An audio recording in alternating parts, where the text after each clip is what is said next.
নমস্কার বন্ধুরা, আশা করি সকলেই খুব ভালো আছো। আমিও ভালো আছি। দেখো আমি মোচা বাছছি।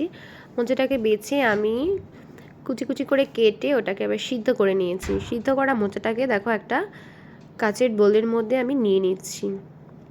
রেসিপিটা কী হবে সেটা তোমরা দেখতে থাকো প্রথম থেকে শেষ অবধি, তাহলে অবশ্যই বুঝতে পারবে। দেখো মোচাগুলো আমার নেওয়া হয়ে গেছে। এবারে আমি দেখো কী নিয়ে নিচ্ছি। এই দেখো আমি ছোলার ডাল আর মটর ডাল ভিজিয়ে রেখেছিলাম, তারই বাটাটা নিয়ে নিলাম। ডালটা যে বেটে রেখেছিলাম, প্রথমে দিয়ে দিলাম মোচা, তারপর দিয়ে দিলাম ডাল বাটা, তারপর দিয়ে দিচ্ছি নারকেল কোড়া। নারকেল কোড়াটা দেব। আর তোমরা একে একে বুঝতেই পারছো যে আমি কি রান্না করতে যাচ্ছি। আমি রান্না করছি আজকে কলা পাতায় মোচার পাতুরি। ভীষণ টেস্টি হয়েছিল খেতে, অপূর্ব। তোমরা অবশ্যই এভাবে একবার বানিয়ে খেয়ে দেখো, তোমাদের খুব ভালো লাগবে। আর তোমরা কারা কারা মোচার পাতুরি খেতে ভালোবাসো অবশ্যই কমেন্ট করে জানিও। আর দেখো নারকেল করার পরে আমি দিয়ে দিলাম দুটো কাঁচা লঙ্কা বাটা আর সর্ষে বাটা একসাথে শিলনোড়ায় আমি বেটে নিয়েছিলাম। তারপর দিয়ে দিলাম হলুদ, পরিমাণ মতো নুন, আর কি স্বাদ অনুযায়ী নেবে।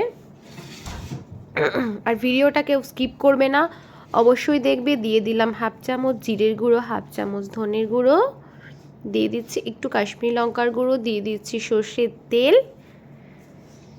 এবার এটাকে আমি সুন্দর করে মেখে নেব।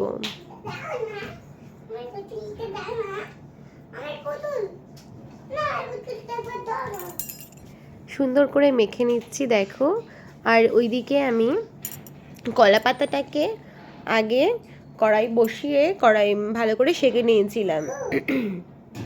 আর দেখো সেই সেঁকে নেওয়া কলা পাতার মধ্যে আমি এই মোচার যে ব্যাটারটা বানিয়েছি সেটাকে আস্তে আস্তে চামচে করে দিয়ে একটা শেপের মতন গড়ে নিচ্ছি চৌকো চৌকো। তারপর এটাকে আমি সুন্দর করে ভাঁজ করে সুতো দিয়ে বেঁধে নেব। তোমরা কে কীভাবে পাতুরি করো অবশ্যই আমাকে কমেন্ট করে জানিও। আর আমার মতন কারা কারা এইভাবে পাতুরি করে খাও তারাও জানিও। ভিডিওটাকেও স্কিপ করো না, অবশ্যই দেখো। আর আমি মোচা খেতে খুব ভালোবাসি, তাই মাঝে মাঝেই মোচার এটা ওটা সেটা বানাই। আর তোমরা কারা কারা আমার মতো মোচা খেতে ভালোবাসো। আর এইদিকে আমার ছেলেও বসে বসে কথা বলছে বাঁশ দিয়ে। এই দেখো আমার এগুলো তৈরি করা হয়ে গেছে একে একে করে মোচার পাতুরি। আর তোমরাও এইভাবে বানিয়ে খেও, তোমরা এইভাবে বানিয়ে খেও, তোমাদেরও খুব ভালো লাগবে। ভীষণ টেস্ট হয়েছিল।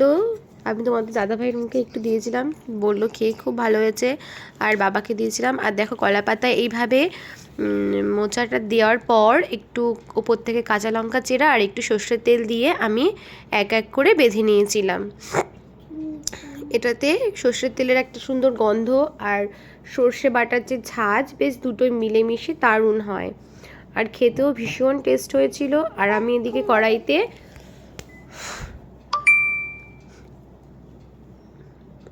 একটু সামান্য সর্ষের তেল দিয়ে তাকে এদিক ওদিক করে ঘুরিয়ে নিলাম। এবার কড়াইটা গরম হয়ে গেছে। এবার আমি যে পাতুরিগুলো বানিয়ে রেখেছি, মানে পাতায় করে মোচার